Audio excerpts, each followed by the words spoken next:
दोस्तों, मैं आज आपके सामने एक और गौतम बुद्ध की रोचक कहानी लेकर प्रस्तुत हूँ। तो आइए शुरू करते हैं। एक दिन की बात है। महात्मा बुद्ध अपने शिष्यों के साथ कुटिया में बैठे थे और ज्ञान का चर्चा विषय आरंभ था। शिष्यों के आग्रह पर उन्होंने एक कहानी आरंभ की।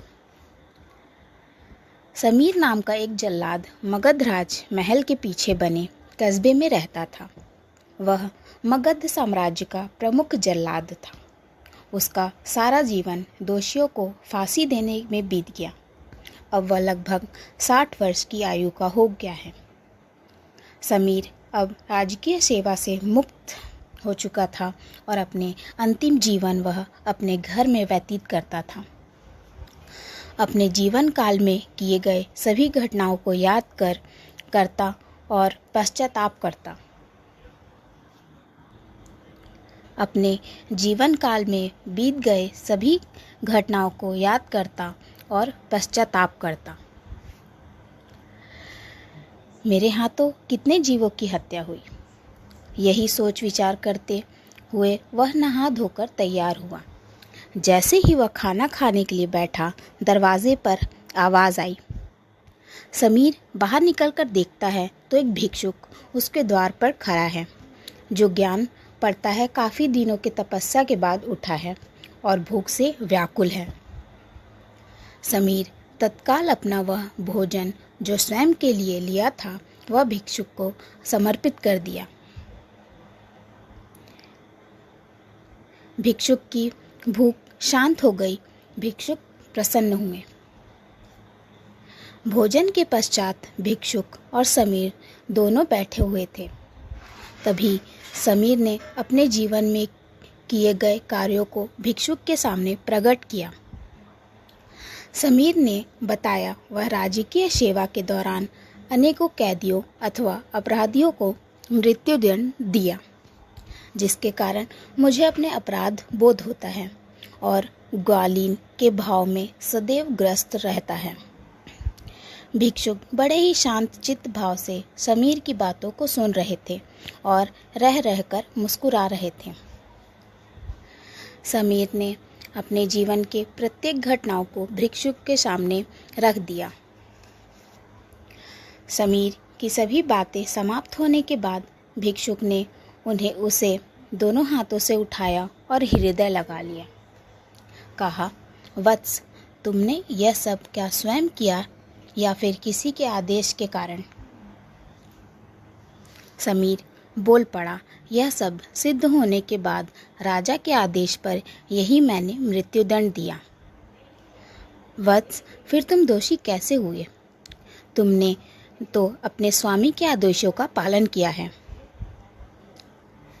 ऐसा कहते हुए भिक्षुक ने समीर को धम्म के उपदेशों को सुनाया। उपदेश पूर्ण कर भिक्षुक वापस लौट गए। समीर जैसे ही भिक्षुक को विदा कर वापस आता है, उसकी मृत्यु हो जाती है, जिसके उपरांत उसे मोक्ष की प्राप्ति होती है। कहानी अंत कर महात्मा बुद्ध शांत हुए। महात्मा बुद्ध के शिष्य इस पूरी घटना को ध्यानपूर्वक सुन रहे थे। उन्होंने महात्मा बुद्ध से पूछा। महात्मा बुद्ध के शिष्य इस पूरी घटना को ध्यानपूर्वक सुन रहे थे। उन्होंने महात्मा बुद्ध से पूछा, जिसने जीवन भर अनेकों हत्या की थी, वह मोक्ष कैसे प्राप्त कर सकता है? महात्मा बुद्ध मुस्कुराए और अपने शिष्यों को समझाया, जिसने जीवन में पहली बार ज्ञान की प्राप्ति की हो, अंत समय जिसका निकट हो और ज्ञान के शब्द उसके कानों में पड़े हों, वह मोक्ष की प्राप्ति कर लेता है। महात्मा बुद्ध ने बताया, हजार शब्दों के उपदेश व्यर्थ हैं जब तक आदमी का मन शांत न हो। मन शांत होने पर एक ही शब्द अंत समय जिसका निकट हो और ज्ञान के शब्द उसके कानों में पड़े हों, वह मोक्ष की प्राप्ति कर लेता है। महात्मा बुद्ध ने बताया, हजारों हजार शब्दों के उपदेश व्यर्थ हैं जब एक व्यक्ति का मन शांत ना हो। मन शांत होने पर एक शब्द से भी ज्ञान प्राप्त हो सकता है। ज्ञान की प्राप्ति इसलिए जीवन में ज्ञान का होना बहुत ही आवश्यक है। जिस तरह केवल ज्ञान ही एक ऐसा अक्षय तत्व है जो कहीं भी किसी अवस्था और किसी काल में भी मनुष्य का साथ नहीं छोड़ता। जिस तरह ज्ञान हमें मुक्ति की तरफ ले जाता है, पर उसका घमंड नरक की तरफ। धन्यवाद।